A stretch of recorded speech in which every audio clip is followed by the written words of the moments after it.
오늘 말씀은 사도행전 2장 14절에서 22절입니다. 베드로가 11사도와 함께 서서 소리를 높여 이르되 유대인들과 예루살렘에 사는 모든 사람들아, 이 일을 너희로 알게 할 것이니 내 말에 귀를 기울이라. 때가 제3신이 너희 생각과 같이 이 사람들이 취한 것이 아니라 이는 곧 선지자 요엘을 통하여 말씀하신 것이니 일러스되 하나님이 말씀하시기를 말세에 내가 내 영을 모든 육체에 부어주리니 너희의 자녀들은 예언할 것이요 너희의 젊은이들은 환상을 보고 너희의 늙은이들은 꿈을 꾸리라.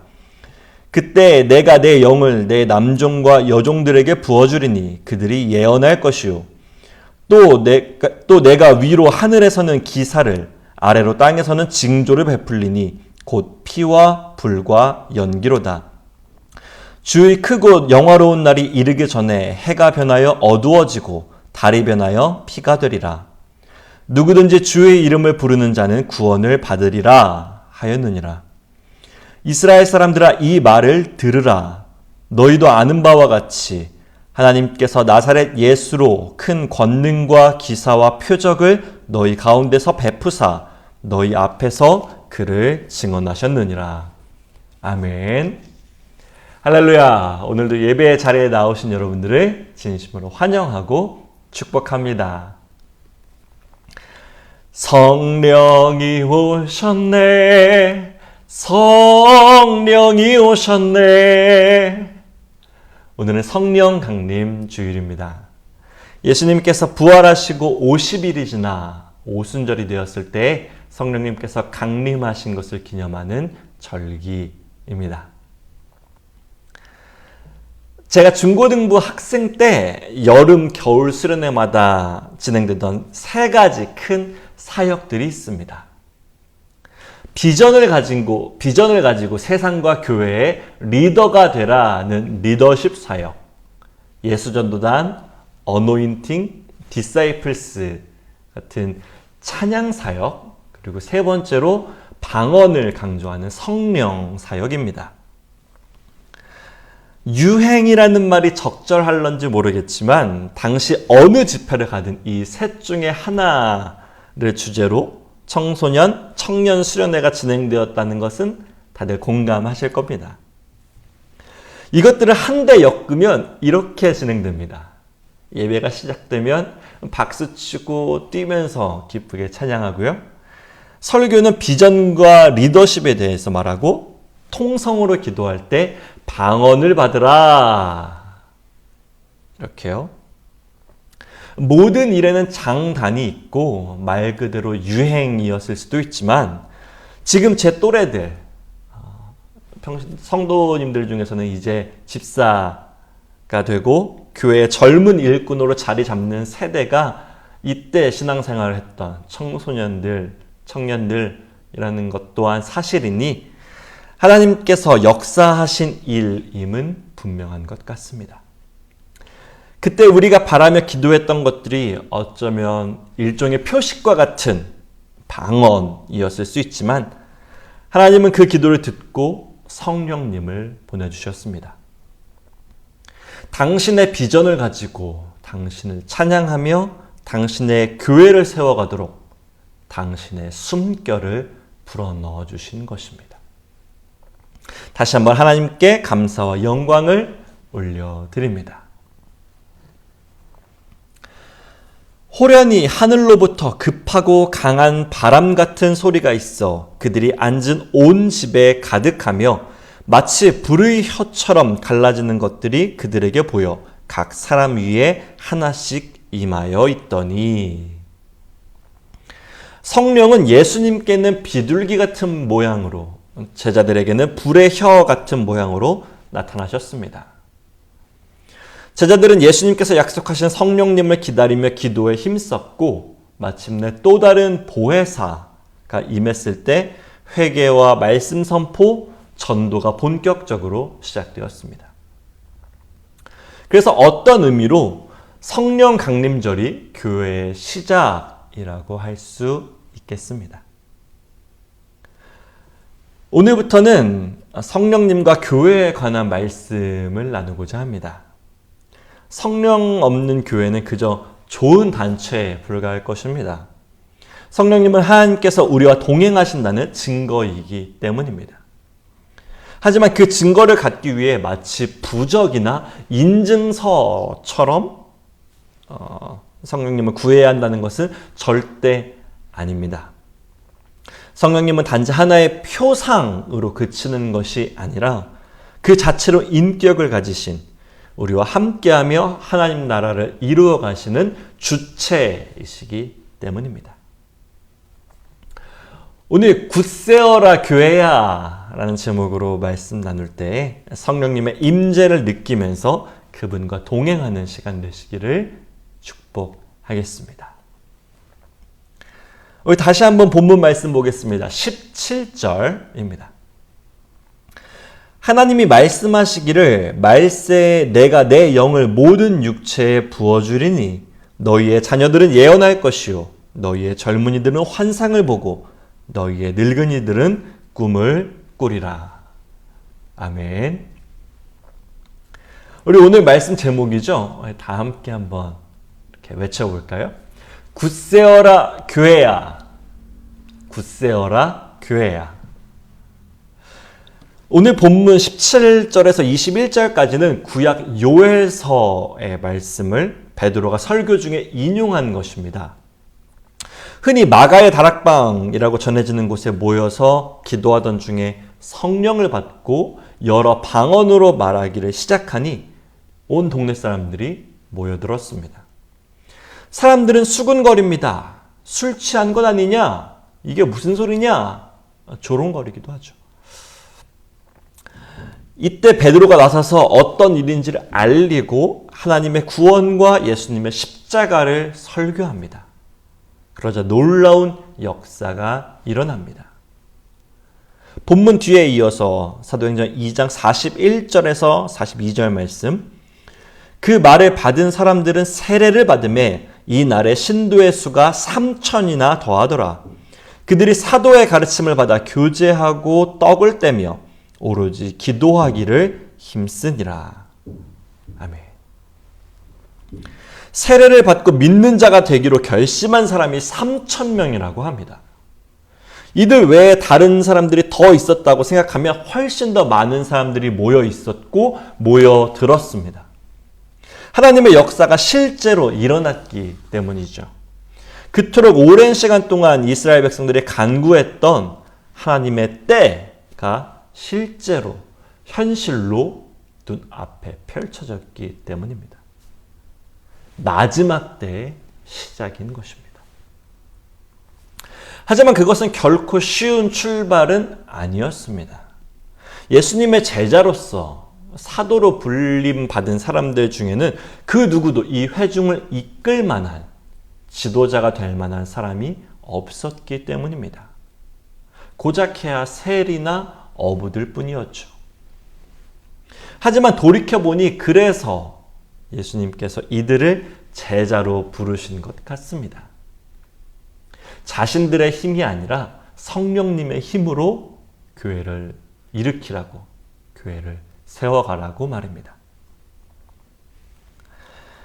재작년쯤에 서울에 갔다가 엄청난 교회를 봤습니다. 한국 선교 초창기에 설립된 130여 년의 전통을 가진 오래된 교회였습니다. 몇 년간의 재건축을 하더니 이제 완공이 된 것 같았습니다. 처음 보자마자 무의식적으로 제 입에서 이런 말이 튀어나왔습니다. 용서하고 들으십시오. 미쳤다. 와, 미쳤다. 정말 용서하고 들으십시오. 정말 미쳤다고 생각했습니다. 어마어마하고 정말 으리으리하더라고요. 디자인은 둘째치고 그 사이즈만으로도 압도적이라고 생각했습니다. 정말 그 압도적인 경외감마저 들 정도였으니까요. 교회의 대형화, 큰 건물에 대한 어색함과 불편함이 있던 저였지만 이런 생각도 들었습니다. 멋진 건물, 좋은 시설로 대형 교회만의 역할을 잘 감당하면 그것으로 쓰임받는 거겠지. 하지만 그럼에도 불구하고 제 마음이 어려웠던 것은 웅장한 크기로 지나가는 사람들을 압도하는 이 교회에 누가 먼저 발을 들일까 하는 것이었습니다. 예수님께서 직접 찾아가셨던 가난한 자, 외로운 자, 아프고 병든 자, 죽어가는 자들이 이 문턱을 넘어설 수 있을까? 솔직히 쉽지는 않을 것 같았습니다. 그러면서도 제 자신에게도 물어봤습니다. 그렇다고 그들이 소명교회에는 오고 있니? 하지만 하나님께서는 이런 질문과 생각들이 얼마나 어리석은 것인지 금방 깨닫게 해주셨습니다. 교회가 어떠하면 사람이 안 오고 어떠해야 사람들이 오는지라고 생각하는 것은 말 그대로 하나님의 일이 아니라 사람의 일로 생각하는 것이기 때문입니다. 선지자 요엘을 통해 하나님께서 말씀하셨습니다. 내가 내 영을 만민에게 부어주리니 자녀들은 장래일을 말하고 늙은이들은 꿈을 꾸며 젊은이들은 이상을 볼 것이다. 여기에는 남녀, 노소, 신분의 차이가 없습니다. 교회의 크기도 마찬가지입니다. 하나님의 영을 모든 육체, 만민에게 부어주신다고 하셨기 때문입니다. 그래서 성령이 머무는 교회에는 차별이 없습니다. 성도 모두가 한 영혼 그 자체로 하나님의 자녀로서 사랑받습니다. 여기에 핵심은 이 모든 역사가 하나님께서 성령을 부어주시는 것으로부터 시작한다는 것입니다. 교회의 시작은 하나님이십니다. 여러 모양으로 교회가 어려운 시대가 되었습니다. 그래서 각 교회들이 나름대로의 방안을 모색하고 있죠. 하지만 교회에는 순서, 하나님의 질서가 있습니다. 성령님이 먼저여야 합니다. 그 이후에 복음이 전파되고 능력이 행해집니다. 내가 더 큰 것, 내가 더 좋은 것으로 내가 더 하는 것은 하나님의 방법이 아닙니다. 베드로가 설교할 때 3,000명이 세례받았습니다. 베드로의 말빨 때문이었을까요? 그들이 좋은 회당을 짓고 사람들을 끌어모아서인가요? 여기 우리에게 좋은 것이 있으니 와서 받아가라 선심 쓰듯 베푼 건가요? 초대교회는 그렇게 시작되지 않았습니다. 12명의 제자들은 깨어 기도하라는 말씀을 듣고도 잠들기 일쑤였고 베드로와 요한에겐 은과 금이 없었습니다. 하지만 이들은 하나님의 나라를 선포했고 그것이 실현되도록 쓰임받았습니다. 성령 받았을 때부터입니다. 하나님께서는 우리의 한계를 아십니다. 그래서 성령님을 보내주셨습니다. 당신의 교회를 세우기 위해서입니다. 우리 소명교회도 굳건히 이렇게 서길 원합니다. 하나님을 향해 더 성장하길 바라고 있습니다.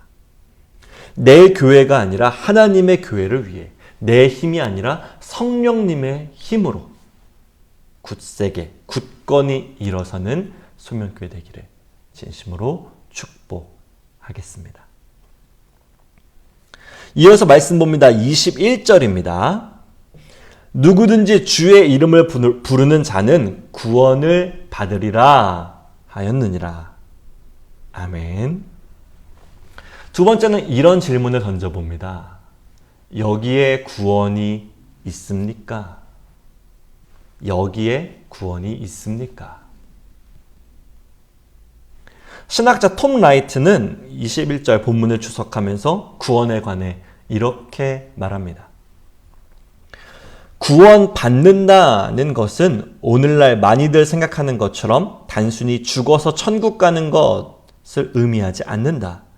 그 의미는 하나님의 구출하시는 능력을 아는 것이며 그 능력은 예수님을 통해 드러났고 현재는 하나님이 최종적으로 행하실 위대한 구원의 행위를 기다린다.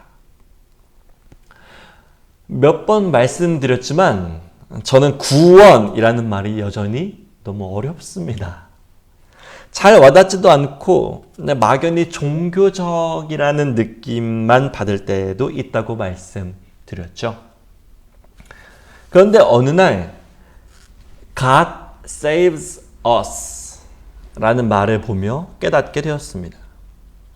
구원이라는 것이 알 수 없는 신비한 것이라든지 기묘한 종교적 발상이 아니구나. 그것은 아파하고 힘들어하는 우리에게 하나님께서 손 내밀어 주시는 것이구나. 단지 영적인 죽음 이후의 무언가만이 아니라 지금 우리가 살아가고 있는 지금 이 순간을 지키고 살려주는 것, 숨통을 튀게 해주는 것, 억울함을 풀어주고 위로해주는 것이 지키다, 살리다, 구원하다의 세이브이기 때문입니다. 물론 단지 속세에서의 고통을 벗어나게 해주는 것만이 구원의 전부라고 할 수는 없죠. 죽음 이후 영적인 구원이 핵심입니다. 그것은 분명합니다. 하지만 그것만도 아닙니다. 지금 하나님께서 우리와 함께 해주시는 것, 나를 홀로 두지 않으시는 것, 그것이 구원의 진정한 의미이기 때문입니다. 하나님께서 우리와 함께 하십니다. 그 이름으로 예수님을 보내주셨습니다. 그 약속으로 성령님을 보내주셨습니다. 그래서 누구든지 주의 이름을 부르는 자는 구원을 받습니다. 어떤 이들은 깨달음을 통해서 또 어떤 이들은 선행이나 고행을 통해서 구원을 이룰 수 있다고 말합니다. 하지만 성경이 증거하는 구원은 철저하게 하나님의 사역이십니다. 인간이 이룰 수 있는 것이 아니죠. 그렇게 우리는 하나님을 의지해야 합니다. 하나님을 부르는 것으로 말입니다. 민수기의 말씀입니다. 여호와께서 모세에게 이르시되 불뱀을 만들어 장대 위에 매달아라. 물린 자마다 그것을 보면 살리라. 모세가 놋뱀을 만들어 장대 위에 다니 뱀에게 물린 자가 놋뱀을 쳐다본 즉 모두 살더라. 아멘. 하나님이 보내신 모세를 따라 이스라엘 백성들은 이집트를 탈출해 나왔습니다. 하지만 가는 길이 점점 험난해지자 하나님과 모세를 원망하기 시작했습니다. 이에 하나님께서 불뱀들을 보내 벌을 내리신 상황입니다. 살려달라는 모세의 기도를 들으신 하나님께서 주신 해결책은 놋쇠를 매달아 달고 단지 그것을 쳐다보는 것 뿐이었습니다. 여러분이라면 어떠셨을 것 같나요? 저라면 일단 의심부터 했을 것 같습니다. 에? 저걸 쳐다보라고? 내가 지금 뱀에 물려 죽게 생겼는데 놋뱀을 쳐다보라고? 라면서 말이죠. 하지만 백성들은 믿음으로 놋뱀을 매달았고 그것을 쳐다보는 것으로 모두 살았습니다. 물론 주님의 이름을 부른다는 것이 단지 하나님, 하나님 하는 것은 아닐 것입니다. 예수님께서도 그렇게 말씀하셨죠. 나더러 주여 주여 하는 자마다 다 천국에 들어갈 것이 아니요 다만 하늘에 계신 내 아버지의 뜻대로 행하는 자라야 들어가리라. 아멘. 하나님의 뜻대로 행한다는 것은 하나님을 신뢰하는 것, 예수님을 그리스도로 믿는 것입니다. 이것은 단순한 호명이 아니라 전적인 의지와 순종의 문제입니다. 하나님의 뜻대로 행하는 것은 죽어서 하는 것이 아니죠. 이 예배가 끝나고 다시 돌아간 우리의 일상에서 지켜야 할 것들입니다. 그러므로 구원은 순종의 대가로 먼 훗날 주어지는 것이 아닙니다. 이렇게 저렇게 잘 살아왔으니 네가 죽으면 천국으로 데려가겠다. 천국으로 불러주겠다가 아니라 지금 나와 함께하는 그 자리에서 내가 너를 구원하겠다는 것이 하나님의 뜻입니다. 그리고 하나님은 그 동행의 시작을 교회에서 하셨습니다. 다락방에 모인 제자들에게 불의 혀처럼 갈라지는 성령으로 임하셔서 일어나게 하셨고 그들과 함께 하셨습니다. 그러니 여러분, 교회로 모이시길 바랍니다. 코로나 방역 대책을 무시하고 일단 모이라는 것이 아니겠죠. 여러분의 마음을 교회에 두시길 바랍니다. 그렇게 교회에 모이길 힘쓰시길 바랍니다. 하나님께서 시작하신 자리, 구원하실 자리에 다시 모이시길 바랍니다. 그 자리에 임하신 성령님과 함께 새롭게 시작하는 소명교회가 되기를 진심으로 축복하겠습니다. 우리 끝으로 22절 말씀 다시 한번 함께 보겠습니다. 이스라엘아 들으라. 이스라엘 사람들아 이 말을 들으라. 너희도 아는 바와 같이 하나님께서 나사렛 예수로 큰 권능과 기사와 표적을 너희 가운데서 베푸사 너희 앞에서 그를 증언하셨느니라. 아멘. 그래서 우리는 끝으로 이렇게 고백합니다. 증언은 증언을 낳고. 하나님께서 우리 가운데, 우리 앞에서 예수님을 증언하셨습니다. 그러므로 예수님의 최후 명령, 교회의 사명인 복음 전파의 원리도 이와 같습니다. 그분처럼 세상 앞에서 예수님을 증언하는 것입니다. 증언은 증언을 낳습니다. 하나님께서 성령으로 감동 주신 증언은 결코 우리 안에만 머물 수 없습니다. 하나님의 영광을 선포하고 예수님의 십자가를 증거하는 것이 성령님의 역할이기 때문입니다. 예수님을 전한다는 것이 그저 예수 믿으세요, 천국 가세요 하는 것은 아닐 겁니다. 말씀처럼 분명하게 하나님께서는 예수님을 통해 권능과 기사와 표적을 우리에게 보이셨습니다. 우리는 본 것을 전하면 됩니다. 받은 것을 나누는 거죠. 나는 받은 게 없어. 내 인생에 무슨 권능과 기사와 표적이 있어? 여러분, 앉은뱅이가 일어서고 눈먼 자가 보게 되는 것만이 권능과 기사가 아닙니다. 교회 안에서 변화된 여러분의 모습을 되돌아보시길 바랍니다. 이제 더 이상 예전의 모습이 아닌 성령님과 동행함으로 변화된 우리를 기억하시길 바랍니다. 이미 하나님께서는 모든 것을 준비해 놓으셨습니다. 오직 성령님이 임하시면 우리가 권능을 받고 예수 그리스도의 증인이 될 것입니다. 그러므로 더욱 성령의 임재를 간구해야 합니다. 예수님께서 보내주신 성령님과 함께해야 합니다. 그렇게 성령님과 동행하며 예수 그리스도를 증거하기에 힘쓰는 저와 여러분, 우리 소명교회가 되기를 진심으로 축복하겠습니다. 말씀을 정리하겠습니다. 우리는 교회라는 이름으로 모였습니다. 하지만 이 이름이 내가 지은 것인지 하나님께서 불러주신 것인지 돌아봐야 합니다.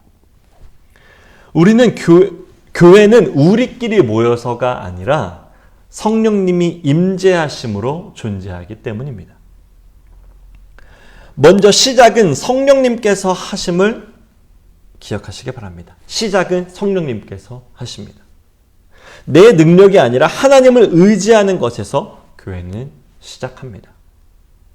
그냥 내가 있는 곳, 그저 두세 사람이 모인 곳이 아니라 두세 사람이 내 이름으로, 예수님의 이름으로 모인 곳에 그분께서 함께 하심을 믿고 기억하시길 바랍니다.